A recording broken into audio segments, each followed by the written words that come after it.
Good morning and welcome to our Awaken Church Pioneer 2 service. If you're joining us today and have no idea what that means, let me go ahead and take a moment to explain.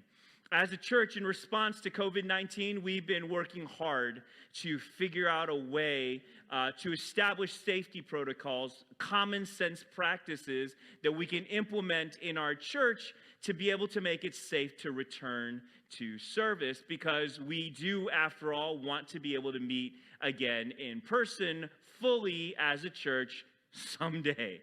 And we don't know when that day will be, but we decided that regardless, we were going to have some pioneer services that we put in place, experimental services, where we have invited key volunteers to be a part and test the procedures and practices that we put in place. And they'll stay after service for a little bit, give us feedback. They'll give us feedback digitally as well.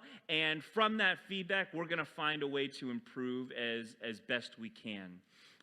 So last week was our first Pioneer service. This week is week 2. And so they're joining us here live today. It doesn't mean our church is open. Everyone else, we're still hoping you're in streaming mode, but we are wanting to test what has been put in place. And that said, regardless of whether or not we're here live or we're streaming or we're somewhere else, wherever it is we might be, you're traveling for the 4th of July weekend, the emphasis of our church remains the same. The focus of our church has not changed, whether we're meeting all together or in streaming mode somehow. The focus of our church is and has always been to help the disconnected get connected to God. And from there, once connected to God, to develop meaningful, Christ-centered relationships. That's what Jesus tells us, right? When he was asked, what is the most important command? It's to love the Lord your God with all your heart, soul, mind, and strength, and then to love your neighbor as yourself. And that's what we want, and we believe God has called our church to be all about, to connect the disconnected and to help them grow in faith within the context of Christ-centered relationships. So that's what we're all about as a church. And in many ways, that's what our current series, Just Go, is all about as well. So before we jump into our sermon today, I wanted to address the Awakened kids. I'm going to give you kids a quick project to tackle. And this project is going to have the same twist that we had last week. So here's what I want you kids to do. I want you to use whatever you have available. If you want to draw a picture, go ahead and draw a picture. Or it'd be awesome if you created a little project using whatever you might have available, whether that's Legos, blocks, a box of pasta, anything that you might have, anything that you're around your house. And I want you to create for me a map. I want you to channel your inner Dora, and I want you to create a map.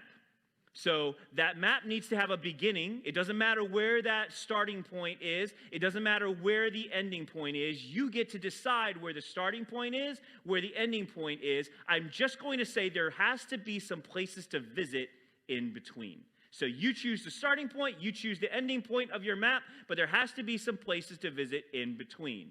And then, just like last week, there's going to be a little twist. You have only 15 minutes to put this together. I know you can do it. You did such an amazing job last week. And I know 15 minutes doesn't sound like a lot of time, but it's actually not too bad. So, parents, after your children are done with their project, if you can make sure their name is there, take a picture and send it to awakenqa@gmail.com, and we will be excited to give credit where credit is due. Kids, I want to let you know the reason why we're putting you on the clock is because I want to take your pictures, your maps, your projects, and use them to teach a very important lesson to the church this morning. So I'm sorry for putting you under pressure, but I'd love for you to get that done, and I'd love for the maps you put together to teach a lesson to our church. So again, create a map. You choose the starting point, the end point, but make sure there's places in between to go. So you ready? Good. Go. For the rest of us, I'm excited for our church to be able to be here. Over the course of the past 3 weeks, our church has spent the time going through this Just Go series, training and equipping our church in evangelism. And again, our original intent was that we would all be back together at this point in time to be able to go through this. We had a number of ideas of activities that would come alongside, but it just didn't end up working out. That being said, our God is good, and whatever he plans, we're going to go along with. Man may plan their way, but the Lord adjusts their steps, right? Adjusts our steps. So in week one, we started off by talking about the idea of the hideous gospel. And what was behind the hideous gospel is this idea of the reason why many Christians are uncomfortable with the idea of evangelism is because the gospel itself is offensive. When we say the gospel is offensive, what we mean is that the basic message of the gospel is that there is nothing you can do to earn salvation. No matter how good you are, no matter how hard you try, you will never be good enough to earn salvation. Jesus is the only way to God, the only way to heaven. And unless you put your trust and faith in him, you will spend eternity separated from God. Some call that hell, some call it annihilation. Either way, it's not pretty. And evangelism is sharing that message with others. So you can imagine if that's the idea of what sharing the gospel means, there are going to be a lot of us who feel uncomfortable with that. And what we started with in that first week is to say, God has given us a better way.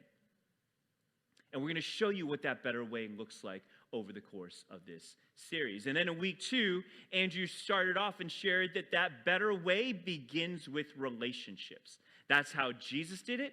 That we're to follow the example of Jesus. And the way Jesus shared with others is he started off by creating margin, creating space in his life for people to be a part. I mean, we're talking about God here, right? If in our society, famous people, rich people, they create a barrier around themselves that keeps people away. That's not what Jesus did. Jesus created space for people to come in. And that's what we need to be able to do as well if we're going to be Christians following after the example of Jesus. To find ways to create room in our lives and to invite meaningful relationships with people who are disconnected from God. And then last week I shared with you on the how. And the first step in the how is if I have done the hard work of creating margin in my life, and I'm taking the time to nurture relationships with people who are disconnected from God and getting to know them, getting to know their hobbies, and we've got a relationship and they seem like they're ready to take a step forward, what do I do next?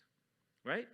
Then that question is the idea of what we communicated last week is the response is the first step you take is to be present with them. And what is being present?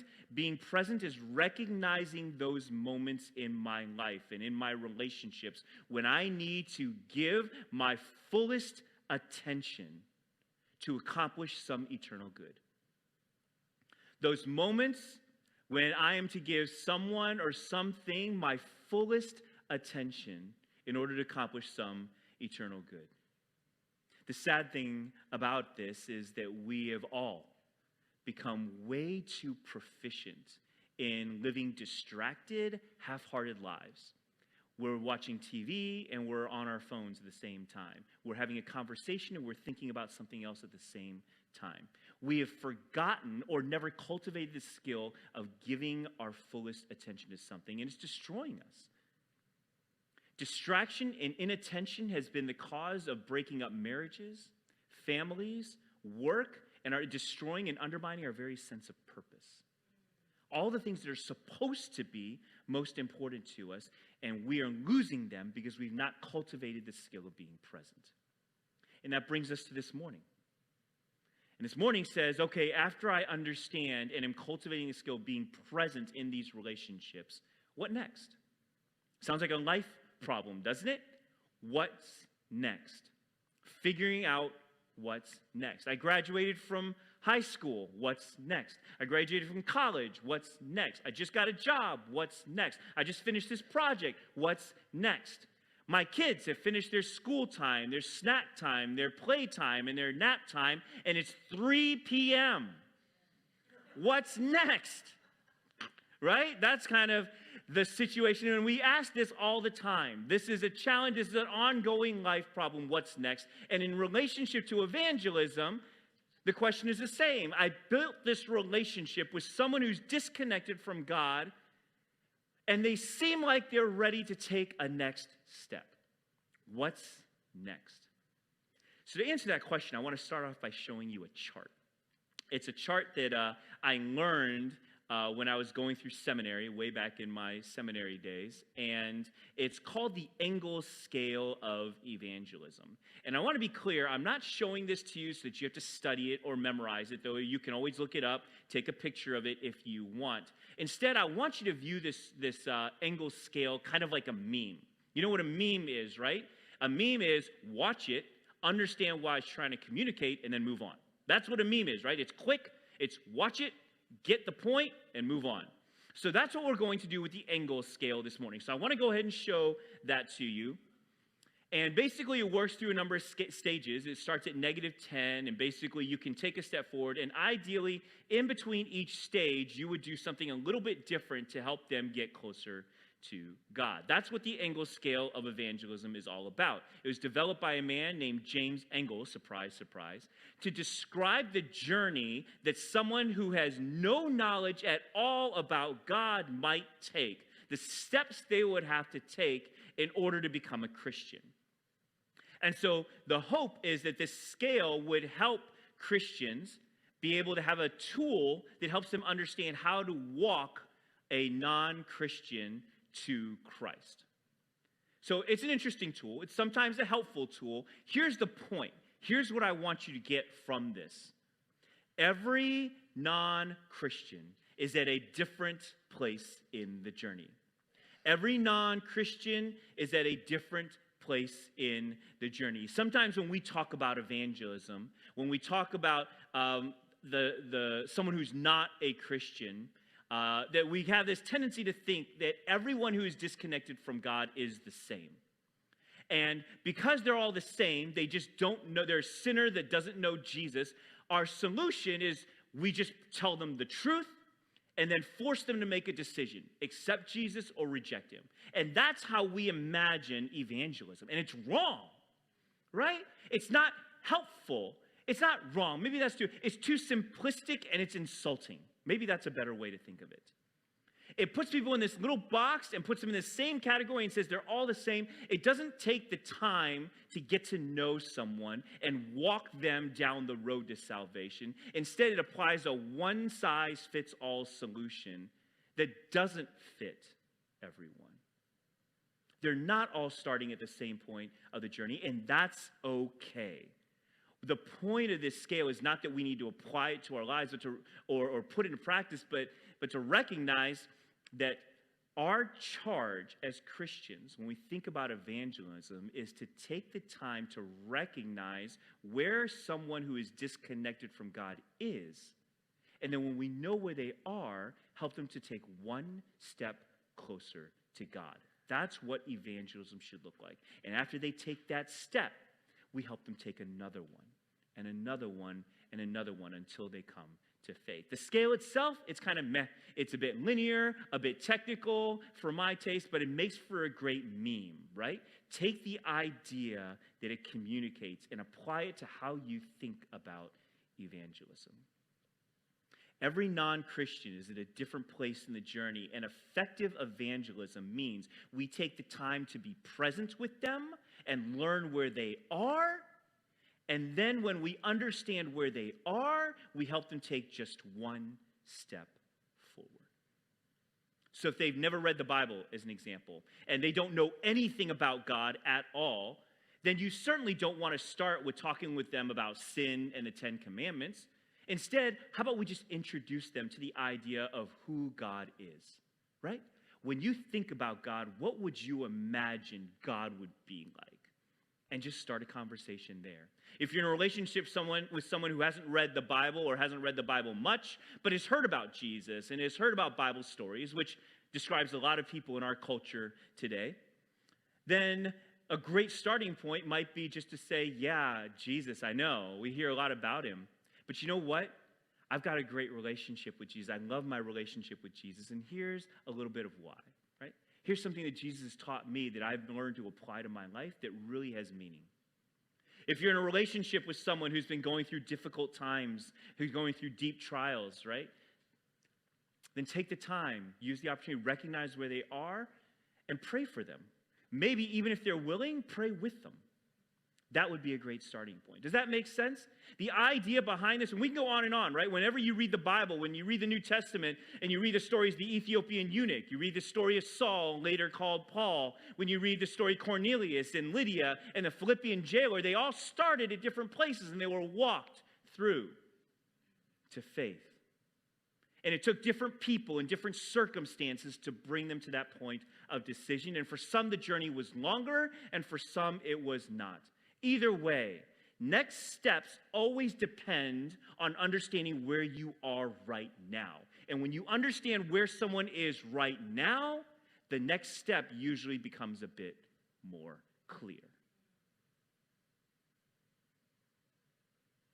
So earlier I shared with you that our hope as a church is to teach a model of evangelism that feels natural, that doesn't seem forced, and that we're following the example of Jesus, because that's the way it was for Jesus. That's the way it is for Jesus. So I wanted to do, instead of teaching you how to walk through next steps and teaching you, I decided that how about I just kind of get out of the way a bit, step out of the spotlight a bit, and let's go in the Bible, let's go in the scriptures and see what Jesus taught when he taught about evangelism.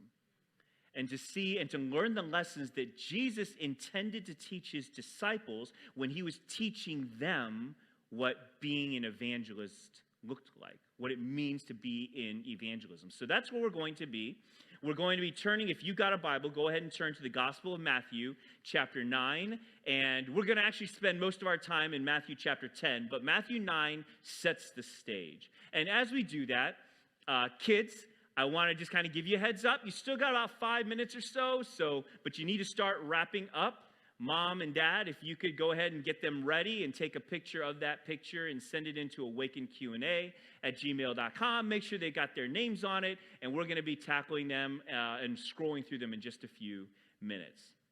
For the rest of us, Matthew chapter 9, starting in verse 35, it says, Jesus traveled through all the towns and villages of that area, teaching in the synagogues and announcing the good news about the kingdom. And he healed every kind of disease and illness. When he saw the crowds, he had compassion on them because they were confused and helpless, like sheep without a shepherd. And he said to his disciples, the harvest is great, but the workers are few. So pray to the Lord who's in charge of the harvest. Ask him to send more workers into his fields. I want you to see how much is captured in this short passage, right? Jesus is traveling. He's meeting with people. He's getting to know them and sharing the good news about the kingdom. Notice he's not just preaching and moving on. He's spending time with them. He's healing diseases. He's healing illnesses. And the motivation that he has is he's moved by compassion. That is the example that he was setting for his disciples. And then in the following verses, immediately after, you'll have to turn to Matthew chapter 10. Jesus starts off and jumps in here where he says, Jesus called his 12 disciples together and gave them authority to cast out evil spirits and to heal every kind of disease and illness. Here are the names of the 12 apostles. I'm not going to go through the names of the 12 apostles. You can look that up. But here's the first point I want to make. The first point in how Jesus trained his leaders, his disciples, his followers, in how to be engaged in evangelism. He started by giving them authority. He started by giving them authority. This isn't anything your pastors or anyone else can do. This comes directly from the man himself, right? This comes from Jesus directly. He gave them authority first. I don't know if you guys, I'm hoping most of you can relate, what it feels like to be in a situation where you're being told to do something or asked to do something and then not given the authority to do it.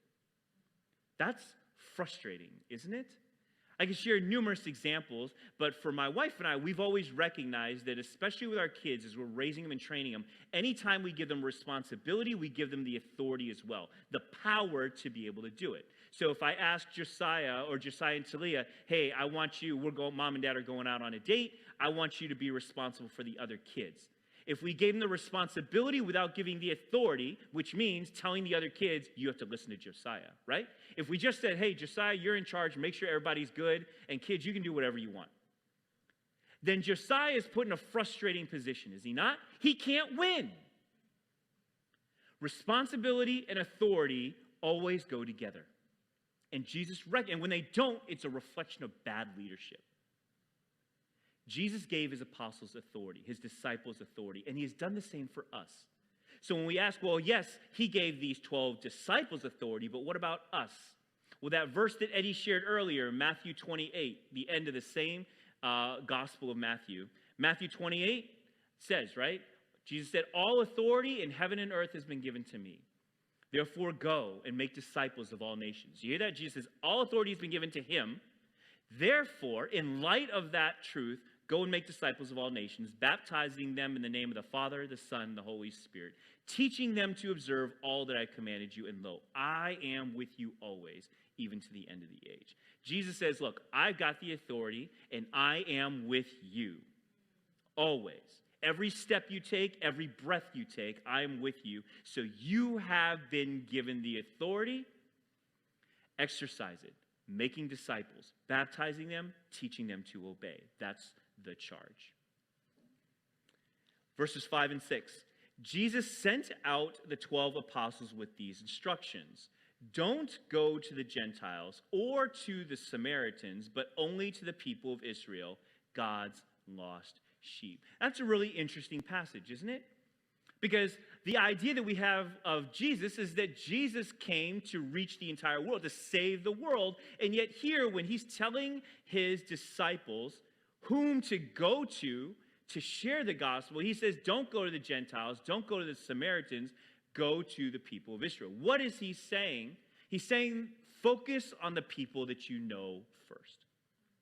Focus on the people that you know first. This is where we started a few weeks ago, right? That evangelism begins at home. Evangelism begins with the relationships we have every single day. Somehow we turn that idea upside down. Somehow many of us have turned this idea of evangelism and missions into something that we do out there. We go to another country. That sharing the gospel, missionary work is something that's done out there. And it's not that we don't believe in that. My wife and I, we support missionaries out there. Our church supports missionaries and mission works out there. I love and am grateful for those whom God has called to be on mission out there. But the priority, Jesus emphasizes, is with the people you see every single day. That's where evangelism begins. And it's not just here. In Acts chapter 2, Jesus says the same thing. His final words, in fact, right? That you shall be my witnesses in Jerusalem, Judea, Samaria, and then to the othermost parts of the world. It's like these outgoing circles is how evangelism works. With lost and disconnected people we know and see every day. Verse 7, go and announce to them that the kingdom of heaven is near. So Jesus told them, hey, I'm giving you authority, and here's what that authority is to do. Go and share the gospel. Start first on people that you know, and then when you're proclaiming the gospel, do it clearly. You know, I don't know if I ever shared this story before, but back in the day, when I was in college, I was actually on the radio. I had a friend of mine, a really good friend of mine. Her name was Gretchen. the two of us were officers of our student group, Gator Christian Life, and we had this crazy decision. I was the president. We had this crazy decision that we're going to create a commercial for Gator Christian Life, which is the student group, and we were going to go to the Christian radio station and put together a 30-second plug, and that's what we did. And so over the next couple of weeks, Gretchen and I were kind of writing up our script and running it over and over and over again because we had to keep it to 30 seconds. And so we got to the radio station, and we were taken into the booth, and the producer is sitting down with Gretchen and I, and he's like, look, I'll be honest with you, I'm going to give you guys a couple of takes because for most commercials and most people, it takes a couple of takes. But here's what I want you to do first. Focus on speaking slowly and being clear with the message. And I've always remembered that if you have something important to say, take your time and communicate it clearly. That's really important, right?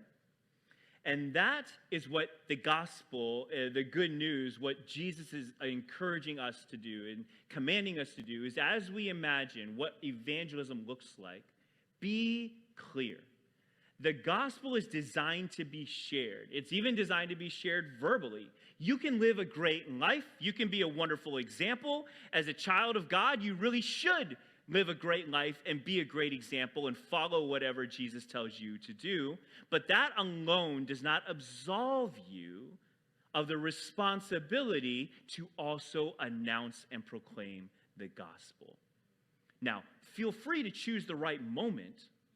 Feel free to do it the right way, but speak and make the announcement clear. That is the charge you've been given by Jesus. I want to take a quick intermission right now, and I want to take a look at the maps that our Awaken kids have put together today. And here's what I want you to do for those of you who are here, part of the Pioneer service. I want to include all of you streaming as well, but I can't hear or see you right now, so you'll just kind of have to virtually jump in with us. As we show these maps, what I want you guys to do is take a look at these maps and determine which maps are clear and which maps might keep us lost, right? To be able to discern the difference, to be able to distinguish the difference between a clear map and a map that might keep us wandering for just a little while longer. Does that make sense? Awesome. So kids, oh my goodness, Helena. Oh, I love that. I love go and stop. That's clear starting point and clear ending. Fireworks, a chicken, and walking the dog. That's amazing. That is a great map. That's very clear. Is that clear or lost? Clear, right? Yeah, we know exactly where to go, and we know the different stops we can take along the way. Great job, Helena. Christopher, you have made a fun map. You know what? It's swirly, but there's only one direction you can go. There's some cool stops along the way. That is awesome. Is that clear or lost? It's clear, right? There might be a few stops along the way that we're like, what is that stop all about? But otherwise, the map is clear. You know how to get from beginning to end. Clara? Oh, that's a great job, young lady. That looks great. I love the little hut, the little houses along the way, a little temple, and the people gathering. That's also an example of another clear, right? Clear path to take. A pirate treasure map. Susie? That is amazing. That is quite the treasure there. And like any good treasure map, it's really hard to read. And you can't figure out where you're supposed to go. So if you're trying to find this treasure, it's going to be a bit confusing. You might get a bit lost. But Susie, I appreciate that you know that's the point. So thank you very much for that. Gray, oh my goodness, a mountain, Michael's zoo, our house, Toby's house, a rock. That's nice. Visit a rock along the way. Great, I like that. I appreciate it. So it looks like you're starting with your house and moving on to the zoo. That's very cool. That's a clear map. Thank you. Caleb, oh my gosh, I love the colors. That looks so great. And you've got a clock, so you're putting a time on it. You have a certain amount of time to go and travel over train tracks and over the water. Is that one clear or lost? I heard a bit of both. That's the non-committal tone right there. That is pretty cool, Caleb. I like it. I think I like the starting point, the clear ending point. The path along the way looks challenging and like an adventure. Thank you for that, Caleb. And then Junie, oh, that's a great one. X marks the start, or no, X marks the end, and that's because your pastor can't read. And Junie, you have where the start is. That is, I love the stops along the way. That's clear or a bit lost? Clear as day, right? Good job. Oh my goodness, Trip Kirk. So this is like a choose your own adventure. You start in the middle and you go to the robot factory, the space station, Jay's house, or someone else's house. Very cool. I like that very much, Trip Kirk. You know what? Your brain works a little bit more complexly than the rest of us do. That's not a word, but I used it anyway. So it might not be the clearest, but it's certainly got some good destinations and stopping points. Thank you for that, Trip.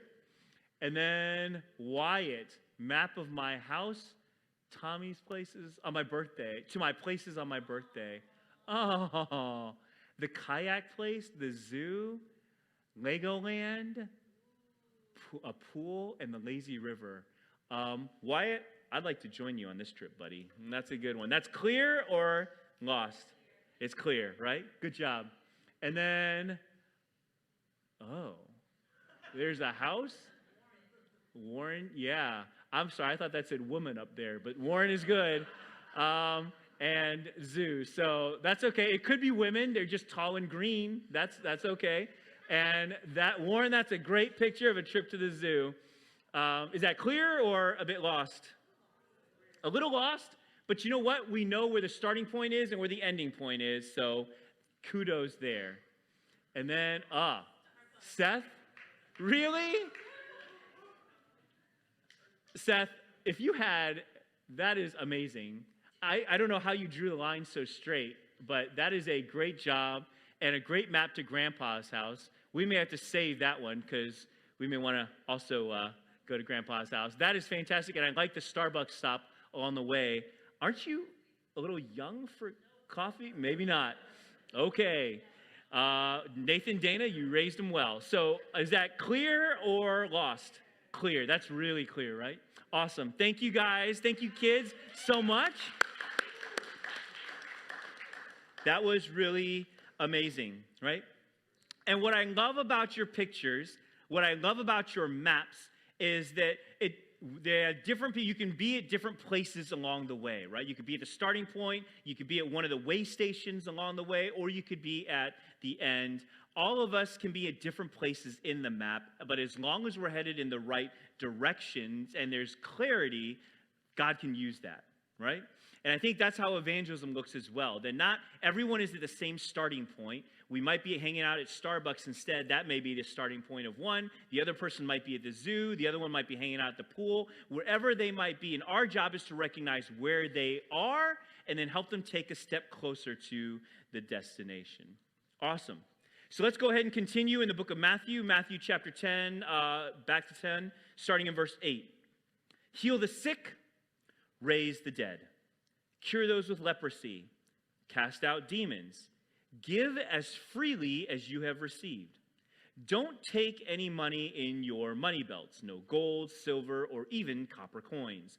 Don't carry a traveler's bag with a change of clothes and sandals, or even a walking stick. Don't hesitate to accept hospitality, because those who work deserve to be fed. So Jesus has been giving instruction all along the way. He's given them authority. He's told them to focus on people you know first. He's told them to, when you speak, speak clearly. And now he's saying, you know, alongside clear gospel proclamation, love and care come alongside. So love and care march alongside proclamation. When Jesus gave his disciples authority, what did he give them authority to do? He gave them authority to do two things, right? To proclaim the message, the gospel of God, and to give care to people. The authority was given to do both. Why is that important? The reason why that is important is because Jesus implied from the very beginning, by his example and his instruction, that evangelism was never simply about one or the other. Some make evangelism all about proclamation, but proclamation without the authenticity and the reliability of its messenger is empty. By the same token, there are others who believe in quote-unquote lifestyle evangelism, that my life and living a good life and obeying Jesus, that's enough of a gospel sharing, and we don't actually have to open our mouths. And Jesus would say, no, that's not true either. The two run side by side. Evangelism is not simply to be proclaimed, but to be lived. And why is that true? Because people who will believe won't simply believe based on words or life, but the two coming together. Care for people and love them. Brothers and sisters, we have an opportunity, right, in this time to use our power, to use the wealth we've been given, the privilege we have, and the opportunities we have to show grace, to be a blessing and joy to others. And I get so frustrated because this world for way too long now has taught that power, wealth, and privilege are to be used to enrich yourself and people like you. And we're tired of that, aren't we? If there's anything that the past few weeks and months, and much, much longer, if we're to be perfectly honest, has taught us, is that the world is wrong, right? The things our country is going through is telling us that that idea the world has taught us over time is that power, wealth, privilege is simply to enrich us and to enrich people like us. It's wrong, and it needs to be rejected. And particularly by God's people, we should know better.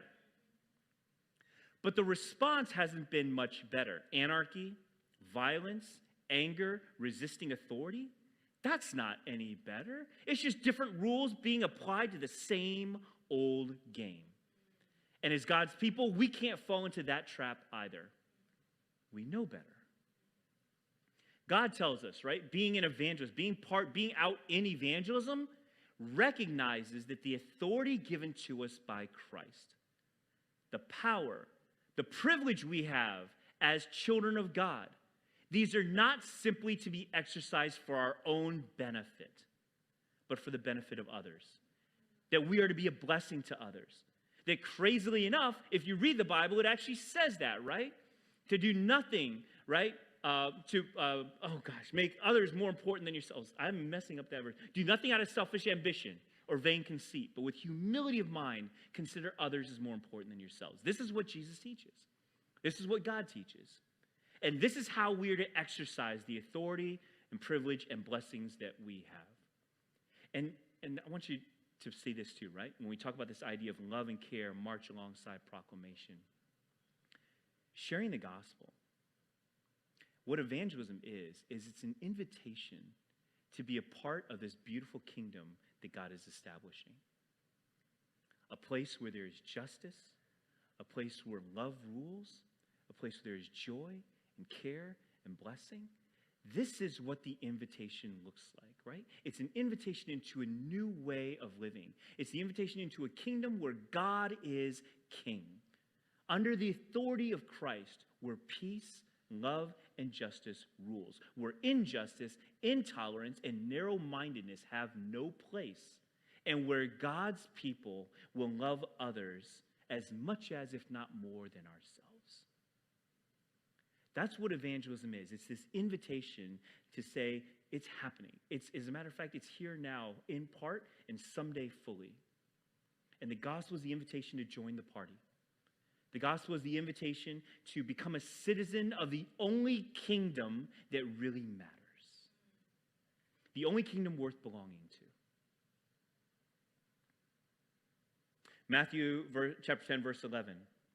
Whenever you enter a city or village, search for a worthy person and stay in his home until you leave town. The next lesson, the next step is to prioritize the receptive. To prioritize those who are most willing to receive.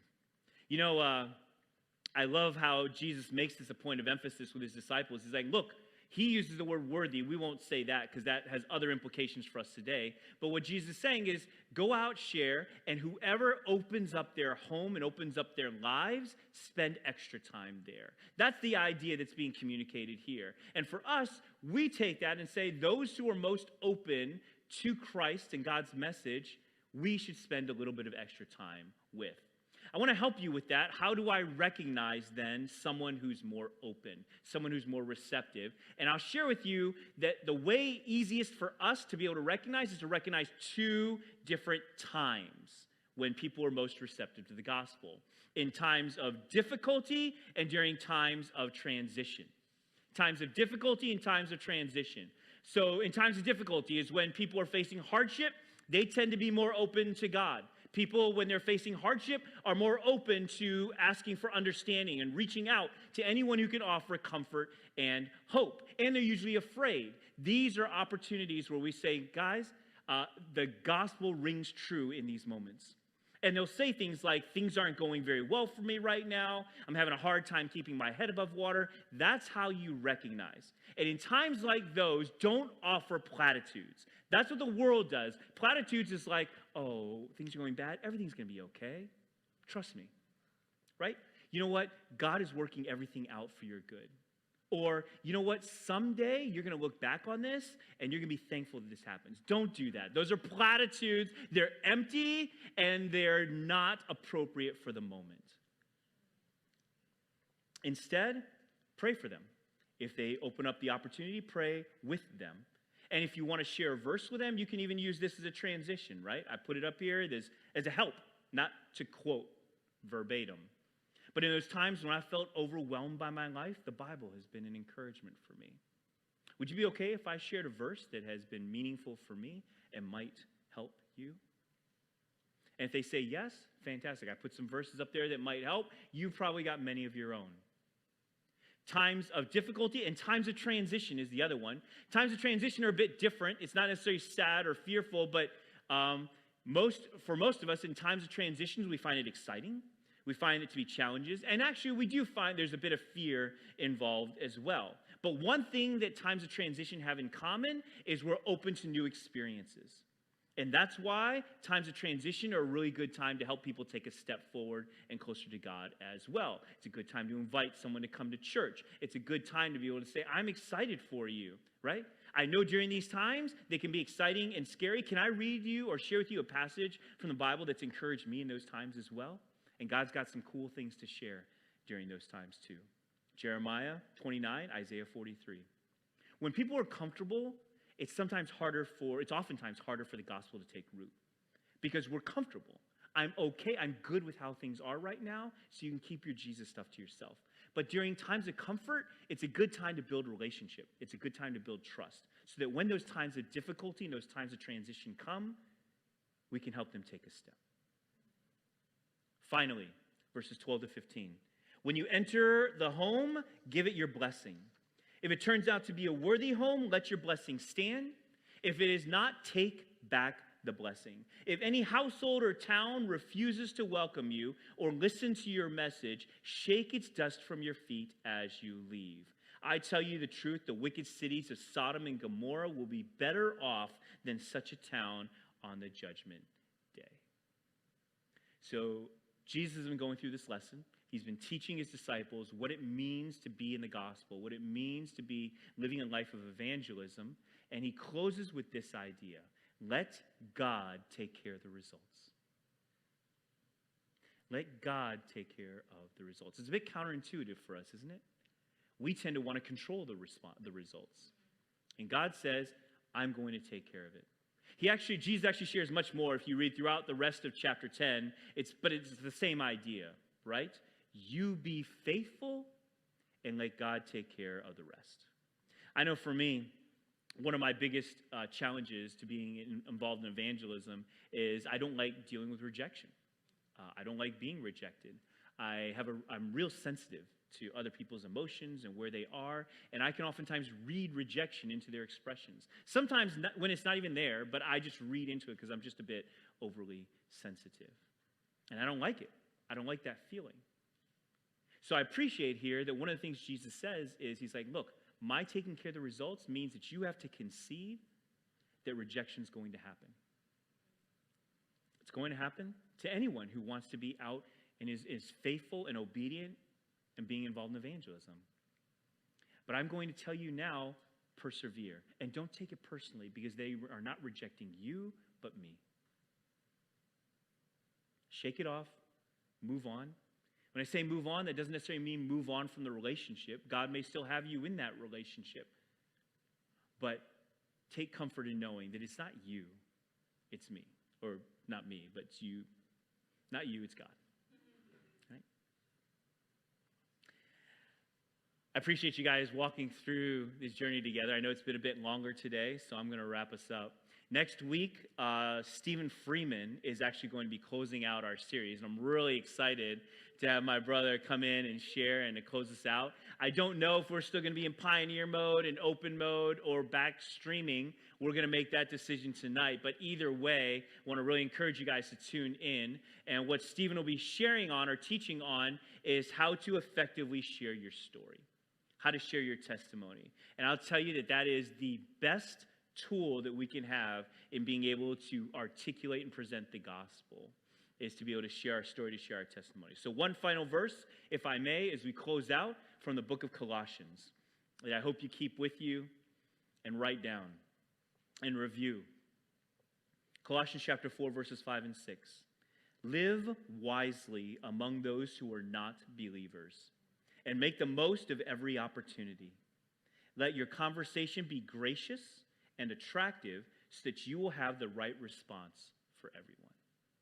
Can we read that again? Live wisely among those who are not believers, and make the most of every opportunity. Let your conversation be gracious and attractive, so that you will have the right response for everyone. I pray that verse challenges you and encourages you. Let's pray. Thank you, Lord Jesus, for this time, for this moment, for the opportunity to talk about evangelism and to talk about this idea of weaving it into our everyday lives. And, Lord, to make it a natural part of living. And I can't help but imagine this is how you intended it from the very beginning. I thank you for the beauty of the gospel. I thank you that the story of Jesus stepping into time and flesh, living on earth and teaching us, and then sacrificing himself on the cross, being buried in the ground, and 3 days later rising from the dead. Lord, that story of salvation is the hope that we have, and putting our trust and our faith in Jesus, who accomplished that work, is the reason why we are called children of God and why we have life at all. And Lord, I pray that you give us the courage and the boldness and the perspective change that we need to understand that evangelism is nothing more than sharing that story with others, to be able to help recognize where people are in their faith, in their place of being disconnected from you, and just help them take one step closer to that truth and that invitation. And Lord, I pray that wherever we might be, whatever context we have, whether that's at work, at home, in our neighborhood, at the store, wherever it is that we might be, our eyes and our ears and our hearts would be attuned to the opportunities you would give us to help people take one step closer to you. We love you, Lord. We thank you for your goodness and grace. We acknowledge that the time is short, and yet your return fills us with joy. We pray that it would be soon. In Jesus' name, amen.